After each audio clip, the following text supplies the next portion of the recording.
সম্মানিত ভাই ও বোনেরা, আসসালামু আলাইকুম। আশা করি আপনারা সবাই ভালো আছেন। আজকে আমি আপনাদের সঙ্গে শেয়ার করব যে আপনার দেশি মুরগির কেন আপনাদের লসের সম্মুখীন হয়।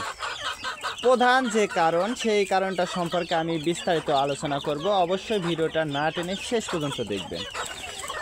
সর্বপ্রথম আমাদের লস হয় কারণ আমরা যখন মুরগিটা যখন কিনি বা মুরগির বাচ্চা ওঠে, তখন কিন্তু আমরা খুব ভালো করে পরিচর্যা করি।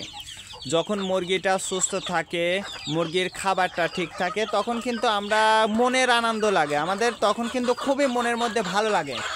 ভালো লাগা কাজ করতে করতে যখন একটা মুরগি অসুস্থ হয়ে যায় বা একটা মুরগি মারা যায়, তখন কিন্তু আমরা নিজেরা হতাশাগ্রস্ত হয়ে যাই যে মুরগি মারা গেল, লস যাবে, আমার এতগুলো টাকা ক্ষতি হয়ে গেল। এরকম একটা কিন্তু মনের ভিতর আমাদের একটা জল্পনা কল্পনা হয়। এই জায়গা থেকে আমাদেরকে সর্বপ্রথম আল্লাহর উপর তাওয়াক্কুল করে আমাদেরকে এই জায়গা থেকে কিন্তু বেরোয় আসা লাগবে। তার কারণ আপনি যে কোনো ব্যবসাতে যান না কেন, লাভ লসের হিসাবটা কিন্তু থাকবে। আপনার লাভ হবে কি লস হবে সেটা কিন্তু নির্ভর করে যখন আপনি পুষবেন, মুরগি বিক্রি করবেন, আপনি যখন লাভের একটা অংশ দেখবেন, তখন আপনি দেশি মুরগির খামার করলেন, চেষ্টা করলেন, ধৈর্য ধরলেন, আপনি 6 মাসের মধ্যে বা 6 মাসের একটু বেশি সময় আপনার লাগতে পারে। তারপরেও কিন্তু আপনার খামারে সফলতা আসবে, কিন্তু আপনার ধৈর্যটা ধরতে হবে এবং আল্লাহর উপর চাইতে হবে, আল্লাহর কাছে চাইতে হবে।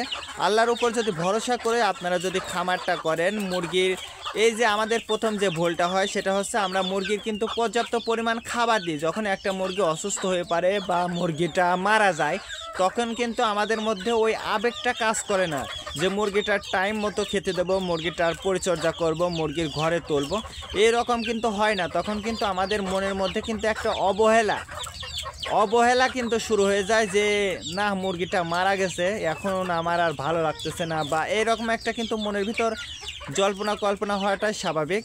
কিন্তু যখনই আপনি খামার করবেন, ধৈর্য আপনাকে ধরতেই হবে এবং শ্রম এবং মেধা এবং পরিচর্যা এগুলো কিন্তু আপনার মুরগি করতেই হবে। যদি আপনি এই সত্ত্বেও যদি আপনি খামার করতে আসেন যে আমার লস হবে, আমার খামারে মুরগি মারা যাবে, এইরকম একটা মনের ভিতর যদি আপনি আনতে পারেন, তাহলে কিন্তু খামারটা আপনার জন্য, আর আপনি খুব সহজেই খামারে উন্নতি করতে পারবেন ইনশাল্লাহ।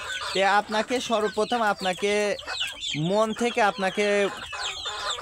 মন থেকে আনতে হবে যে আমাকে খামার করতেই হবে এবং খামারে আমার শ্রম দেব, লাভ হোক লস হোক, আমি একটা বছর করে দেখব, তারপরে আমি দেখব যে আমার লাভ হয়েছে না লস হয়েছে। কিন্তু আপনি যদি 6 মাস না যেতেই যদি আবার মনে করেন যে আমার লস গেছে, তাহলে কিন্তু আপনার খামারটা করার আপনার প্রয়োজন নেই। আপনার এই দেশি মুরগিতে বা এই পোলট্রিতে আপনার ইনভেস্ট করার কোনো প্রয়োজন নেই। আজকে এ পর্যন্ত, ভালো থাকবেন, আল্লাহ হাফেজ।